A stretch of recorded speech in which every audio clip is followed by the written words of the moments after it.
एक समय केशवपुर नामक नगर में कृष्णदेव राजा का शासन चलता था। राजा काफी धार्मिक और दयालु था। वो राज्य में आने वाले हर साधु संत की खूब मन लगाकर सेवा करता था। उसका आदेश था कि कोई भी साधु राज्य में आए तो सबसे पहले बताया जाए। राजा के आदेशानुसार राज्य में कभी भी कोई भी साधु या साधु मंडली आती तो सबसे पहले राजा को बताया जाता। राजा के साथ भी नगरवासी भी साधुओं की अच्छे से सेवा करते थे, जिसके कारण साधुओं के आशीर्वाद से केशवपुर के लोग खुशहाल और संपन्न थे। पूरे राज्य में शांति थी और लोग हर सुख दुख में एक दूसरे का साथ निभाते थे। ऐसे ही भाईचारे की वजह से केशवपुर दिन ब दिन खूब तरक्की कर रहा था। केशवपुर के पास में ही सूरजपुर था। उस पड़ोसी राज्य में कंसदेव नाम का राजा शासन करता था। वो अपनी प्रजा को खूब सताता था और नए नए टैक्स लगाकर उन्हें परेशान करता था। राजा अपना सारा समय नाच गान करने वालों के बीच में बिताता और शराब के नशे में डूबा रहता था। राजा की ये हालत देखकर उसके सिपाही भी प्रजा पर जुल्म करते थे। सूरजपुर में खेतीबाड़ी भी ठीक तरह से नहीं हो रही थी। इस वजह से वहाँ की जनता भुखमरी से जूझ रही थी। यहाँ तक कि जानवरों को खिलाने के लिए भी पर्याप्त चारा नहीं मिल पा रहा था। फिर भी राजा कर वसूली में कमी नहीं कर रहा था। राजा के अत्याचार से पीड़ित जनता केशवपुर में आश्रय लेने के बारे में सोचने लगे। इस सोच को लेकर सूरजपुर के निवासी केशवपुर की सीमा पर खड़े थे। सूरजपुर की जनता के सीमा के पास खड़े होने की सूचना सिपाहियों ने राजा कृष्णदेव को दी। राजा सूचना पाते ही तुरंत सीमा पर पहुंचे और सूरजपुर की जनता की दशा देखकर दुखी हो गए। राजा कृष्णदेव ने सूरजपुर के लोगों का सम्मानपूर्वक स्वागत करते हुए उन्हें अपने राज्य में रहने की इजाज़त दे दी। साथ ही उनके लिए खाना और उनके जानवरों के लिए चारे का प्रबंध कराया। भोजन करने से पहले और भोजन करने के बाद जनता जोर जोर से राजा की जय जयकार करने लगे। जवाब में राजा ने कहा कि आप लोगों को मेरी जय जयकार करने की ज़रूरत नहीं है। मेरे पास जो भी है वो भगवान का है, इसलिए जो भी मैंने दिया है उसके लिए जय जयकार के हकदार भगवान हैं।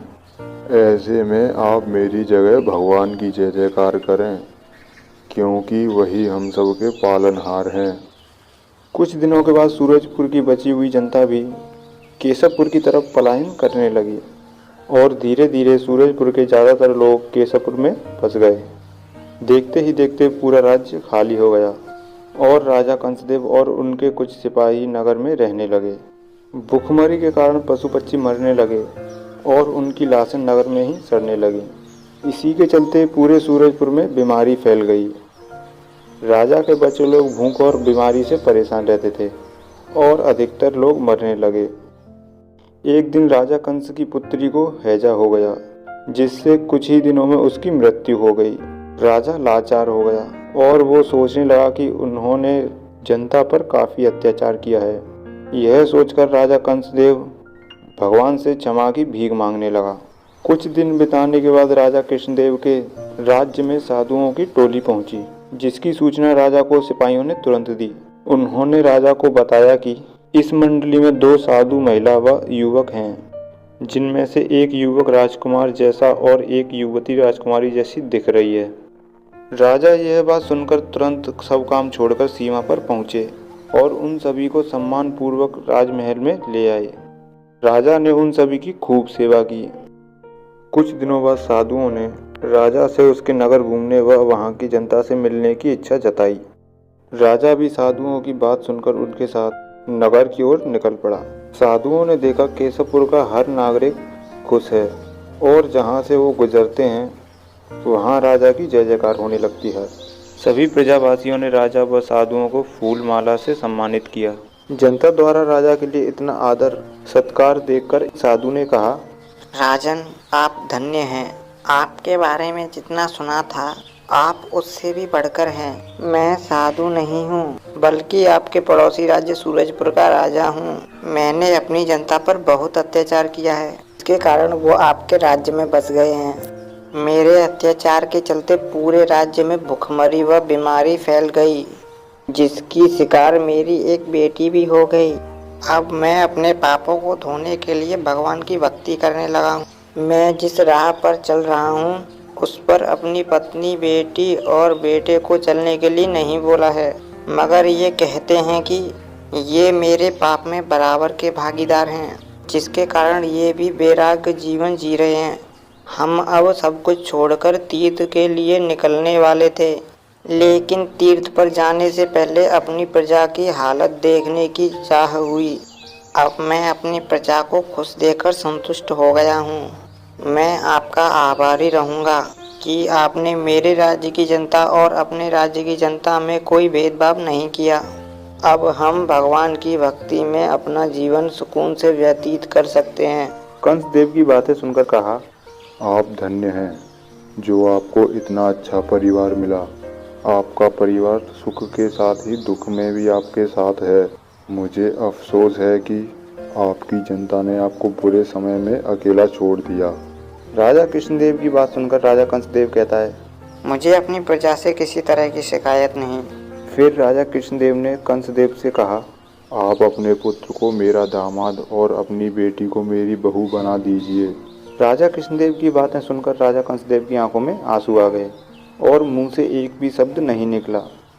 किसी तरह राजा कंसदेव ने राजा कृष्णदेव से कहा, आप धन्य हैं। मैं आपके इस प्रस्ताव को स्वीकार करता हूँ। आपने मेरी चिंता दूर कर दी है। फिर राजा ने दोनों की शादी बड़े धूमधाम से की और कंसदेव व उसकी पत्नी कुछ दिन बाद तीर्थ यात्रा के लिए रवाना हो गए। थोड़े दिन बीतने के बाद राजा कृष्णदेव ने अपने दामाद को सूरजपुर का राजा घोषित कर दिया और धीरे धीरे सूरजपुर की जनता वापस राज्य लौट गई। फिर दोनों राज्य खुश और चैन से रहने लगे। कहानी से सीख, हमेशा दूसरों के साथ अच्छा व्यवहार करना चाहिए। धनवान होकर घमंड करने की जगह दूसरों के प्रति मदद की भावना रखनी चाहिए, वरना पैसों का घमंड इंसान को ले डूबता है। एक बार एक लड़की भगवान शिव के मंदिर में जाती है और वो अपने दोनों हाथ फैलाकर भगवान शिव से कहती है, हे भगवान, पति दे दो। उसके इतना कहते ही पंडित जी बोले, अब मंदिर की छत फोड़ेगी क्या? हाथों को कम फैलाकर मांगो। अब इतना बड़ा पति कहाँ से आएगा? मोटी लड़की कहती है, पंडित जी, मैंने अपनी आवश्यकता अनुसार ही मांगा है। मेरे पापा कहते हैं भगवान जब भी देता है चप्पड़ फाड़ के देता है। इतना सुनते ही पंडित जी बोले, हाँ, समझ गया। आज से 25 साल पहले तुम्हारे माता पिता आए थे और ऐसे ही हाथ फैलाकर मांगा था और तुम्हें दे दिया। मोटी लड़की मासूमियत से कहती है, क्या कोई और तरीका नहीं है पंडित जी? पंडित जी ने कहा, तरीका है पुत्री। शीतल कुंड में जाओ, प्रेम से डुबकी लगाओ और जोर से चिल्लाओ। भगवान सबकी सुनता है, तुम्हारी भी सुनेगा। पति ही नहीं, परिवार भी मिलेगा। यदि अगर डुबकी ढंग से लगा ली तो नया संसार भी मिलेगा। इतना सुनते ही वो मोटी लड़की शीतल कुंड की ओर जाने लगती है।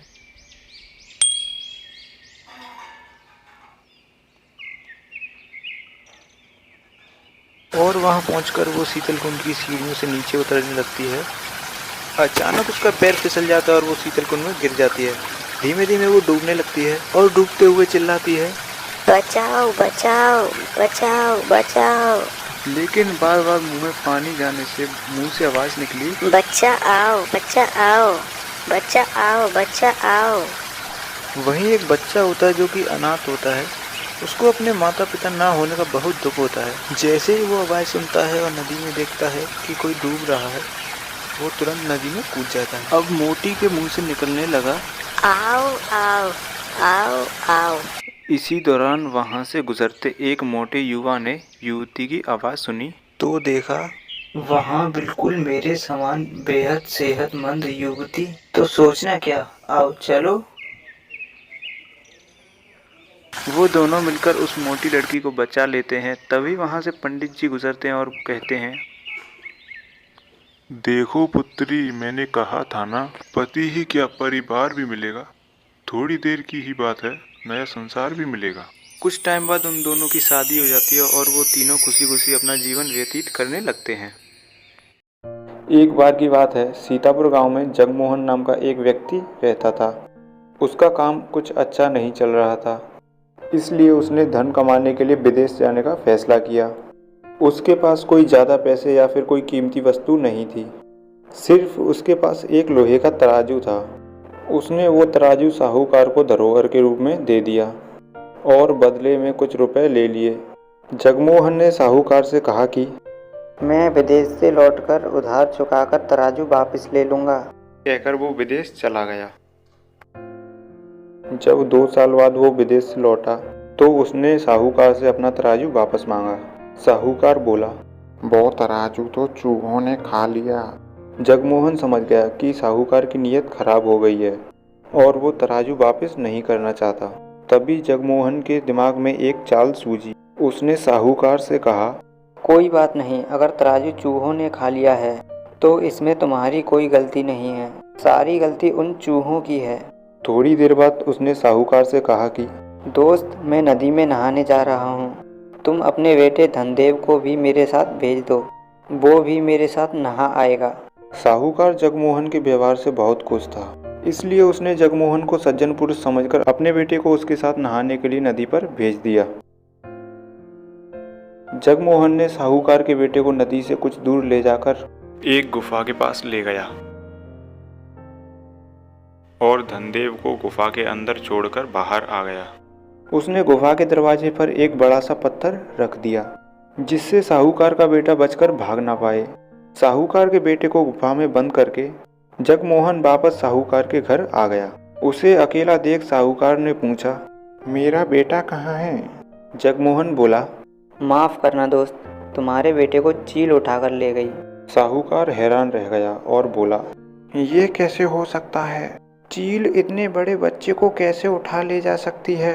जगमोहन बोला, जैसे चूहा लोहे के तराजू को खा सकता है, वैसे ही चील भी बच्चे को उठाकर ले जा सकती है। अगर बच्चा चाहिए तो तराजू लौटा दो। जब अपने ऊपर मुसीबत आई तो साहूकार को अकल आ गई। उसने जगमोहन का तराजू वापस कर दिया और जगमोहन ने साहूकार के बेटे को आज़ाद कर दिया। कहानी से सीख, जो जैसा व्यवहार करता है उसके साथ वैसा ही व्यवहार करो ताकि उसे अपनी गलती का एहसास हो जाए।